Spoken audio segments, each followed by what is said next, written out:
देते हैं। इससे तो साफ यही पता चलता है कि जो 90,000 की वैकेंसी थी वो केवल 2019 का चुनाव को ध्यान में रख के किया गया था। और जो जिस तरह से आप इनके साथ खिलवाड़ कर रहे हैं, याद रखेंगे कि 24 में ये सब भी जाएंगे सब। और ये सरकार की अभी कोरोना है, वरना लड़के सड़क पे नहीं उतरे हैं। वरना अगर ऐसा ही हाल रहा ना तो हम गारंटी देते हैं कि लड़के सड़क पे उतर जाएंगे, और नहीं उतरे ना तो हम लोग उतार देंगे। यहाँ पे हम गारंटी कसम खाते हैं भारत मां की, अगर नहीं सुधरा ना। दोस्तों, आज का वीडियो सबसे अलग हटके है। देखिए, हम लोग हमेशा वीडियो बनाते रहते हैं, सरकार क्या अच्छा करती है, क्या गलत करती है, उस सारी चीजों के बारे में आपको हम बताते रहे हैं, पढ़ाई से रिलेटेड A to Z चीज बताते रहे। लेकिन आज जो अन्याय होते जा रहा है, अब ये बर्दाश्त के बाहर हो गया है। बर्दाश्त के बाहर इसलिए हो गया है कि अब पूरा शिक्षित समाज अब खड़ा हो गया। और जब कभी भी शिक्षित समाज खड़ा हुआ है तो इतिहास गवाह है, वो क्रांति की पहली दहलीज होती है, क्योंकि शिक्षित समाज को बेवकूफ बनाना आसान नहीं होता है। और रेलवे में जानबूझ के ऐसा कचरा अधिकारियों को भरा जाता है कि ये लोग जानबूझ के पेपर लीक करवा दे, और जो पैसा मिलेगा तो इन लोग अपनी फैमिली को ट्रिप लेके जाएंगे लोग स्विट्जरलैंड घुमाने के लिए, और बच्चों का भविष्य का बेड़ा गर्क करेंगे। मार्च 2019 में एक वैकेंसी निकाली गई, 90,000 रेलवे की वैकेंसी निकाली गई। लोगों को लगा कि ये वैकेंसी उनके भविष्य के लिए। तो सर भी फॉर्म भरे थे, इनका रिजल्ट 3 जगह दिया है, खुद नौकरी छोड़ के आ रहे हैं। यहां भी रिजल्ट दिया है, यहां भी दिया है, यहां भी दिया है। जबकि सर एक और समस्या क्या है, इंटर वालों को तो पूरा बर्बाद कर दिया है। इंटर वालों को तो मतलब ऐसा बर्बाद किया जिसका कोई हद नहीं। ग्रेजुएशन वालों को तो थोड़ा बहुत बक्सा भी है। हमेशा आपके हक के लिए आवाज उठाएंगे, और जिस दिन खान सर आपके लिए आवाज नहीं उठाएं उस दिन समझ। और एक स्टूडेंट क्या कर रहा था कि सर आप हम लोग के लिए आवाज उठाइए। अरे यार, तुम्हें बोलना पड़ेगा कि स्टूडेंट के लिए आवाज उठाएं। हम किस समय आपकी आवाज नहीं उठाएं? जब भी आपके साथ कोई समस्या होगी, हमेशा आपके साथ खड़े रहेंगे, हमेशा आपके हक के लिए आवाज उठाएंगे। और जिस दिन खान सर आपके लिए आवाज नहीं उठाएं उस दिन समझ जाइए कि ऊपर वाले ने खान सर को उठा लिया। हम लोग बहुत जल्दी इसको वेल तरीके से सारे टीचर्स के साथ हम भी सबको कॉल कर रहे हैं कि आगे क्या रणनीति है, इसको कैसे सुधारा जाएगा, सुधार के हम लोग लिया जाएगा। चलता है कि जो 90,000 की वैकेंसी थी वो केवल 2019 का चुनाव को ध्यान में रख के किया गया था। और जो पहले से जो ट्रैक रिकॉर्ड आ रहा है, अगर उस हिसाब से अगर हम बात करें तो ये जो 90,000 रेलवे की वैकेंसी है, ये 2024 के इलेक्शन तक जाके ये उसको फाइनल किया जाएगा। यानी अब हिंदुस्तान में एक ट्रेंड बन चुका है कि एक वैकेंसी से आप दो एकदम बढ़िया से चुनाव जीत सकते हैं। इन लोग को ये नहीं समझ में आता है कि स्टूडेंट की लाइफ के साथ खेलना एकदम घातक है, क्योंकि एक बार अगर युवा बिगड़ गया ना तो फिर संभालना मुश्किल है। तलवारों के साए पर इतिहास हमारा बनता है, जिस ओर जवानी चलती है उस ओर जमाना चलता है। गवर्नमेंट को नहीं भूलना चाहिए कि ये युवा ही है जिन्होंने इस सरकार को फर्श पे पड़ी थी, इसे उठाकर अर्श पे पहुंचा दिया।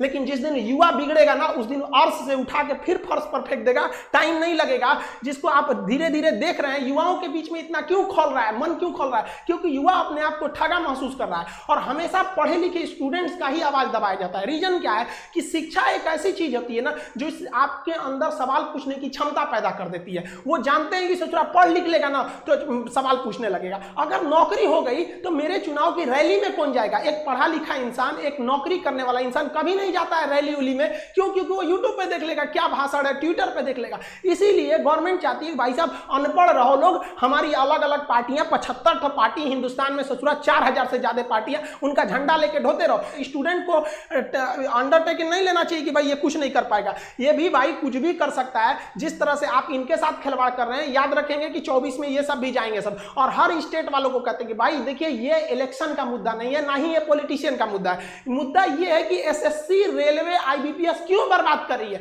हम लोग गवर्नमेंट को केवल इसीलिए टारगेट कर रहे हैं क्योंकि ये संस्थाएं गवर्नमेंट के अंडर में काम करती है। वरना हम लोग को राजनीति से क्या मतलब है? टीचर अपने राजनीति से दूर रहता है, कोई इसमें भाग नहीं लेता है। लेकिन आज बताइए कौन सा टीचर बगावत करने के लिए नहीं उतरा है? अब टीचर उतरेगा तो स्टूडेंट उतर जाएगा। हम लोग के लिए सबसे बड़ा चीज होता है स्टूडेंट। पहले हमारे लिए स्टूडेंट है, उसके बाद कुछ चीजें होते हैं, और स्टूडेंट के लिए खड़ा होना पड़ेगा। हम स्टूडेंट, हमारे पास मैसेज पे मैसेज आ रहा है कि सर आप भी कुछ करिए। एक्चुअली क्या था कि हम अनाथ आश्रम को लेकर थोड़ा सा बिजी थे, हम घर पे नहीं थे। आप लोग भी देखेंगे स्टूडियो हम घर पे नहीं बना रहे हैं, बाहर से बना रहे हैं। थोड़ा अनाथ आश्रम में कुछ प्रॉब्लम आए, वहां आए लड़कों को देखे। हम टीचर्स को भी बहुत बहुत धन्यवाद देते हैं। हर जगह के राज्यों को कहते हैं आप आगे बढ़िए, आपका विरोध करता है। आज तक आप इतिहास उठा के देखिए, किसी भी टीचर का आप वीडियो उठा के देखिए, उसके प्लेलिस्ट में जाइए, 2 साल 3 साल पुराना वीडियो देखिए, वो कभी नहीं कहेगा कि गवर्नमेंट खराब है। वो पढ़ाई से रिलेटेड बात करेगा, जहां आप अच्छे हैं अच्छा कहेगा, जहां आपकी नीतियां गलत है गलत कहेगा। चाहे किसी भी टीचर का देखिए, टीचर कभी राजनीति नहीं करता, लेकिन आज मजबूर कर दिया गया, मजबूर किया गया कि आप खड़े होइए।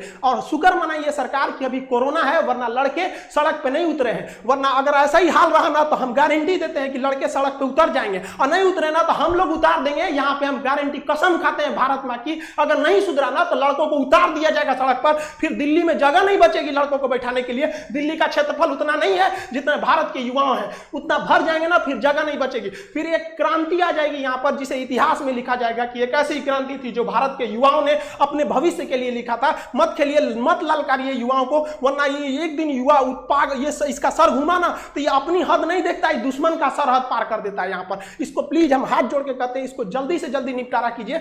ऐसे समझ, ये एकदम ज्वलंत मुद्दा है, लड़का कहां जाएगा। और कोरोना के बीच में तो सबके मन में एक भावना पैदा कर दिया है कि कोरोना जैसे आपातकाल में एक घर में एक सरकारी नौकरी का होना जरूरी था, इसीलिए लड़का तैयारी कर रहा है कि प्राइवेट वालों का जॉब चला गया, जिनकी सरकारी थी कम से कम कुछ तो मिल रहा था वहां पर। आप खिलवाड़ किए जा रहे हैं, एसएससी, रेलवे, ये कि आप किसी भी टीचर को देखिए, कोई टीचर चुप नहीं होगा। आप भले कुछ भी कहिए, एंटी नेशनल कह दीजिए, कुछ भी कह दीजिए, हम लोग को नक्सलाइट कह दीजिए, कोई दिक्कत नहीं है। आप लड़कों को रोजगार दीजिए और रोजगार मांगेंगे, ये हमारा अधिकार है। अगर अधिकार मांगना बगावत है तो समझो कि हम बागी हैं। आप समझिए, हर टीचर कोई मजबूरी में आया है, कोई टीचर को शौक नहीं लगाता है कि गला फाड़े, उसको पढ़ाने से फुर्सत नहीं मिला रहता है। हम सारे स्टूडेंट को कहते हैं, आप जो भी कमेंट करें, जो भी हैशटैग चलाएं, उसमें दो चीजों का ध्यान दें। कहीं भी हिंसा को बढ़ावा देने वाला काम न करें और अभद्र भाषा का प्रयोग न करें, क्योंकि अगर इस तरह का प्रयोग करेंगे तो फिर सरकार को एक बहाना मिलेगा आपके इस आंदोलन को कुचलने का। आप एकदम अहिंसक रूप से, एकदम सभ्य तरीके से अपना विरोध दिखाएंगे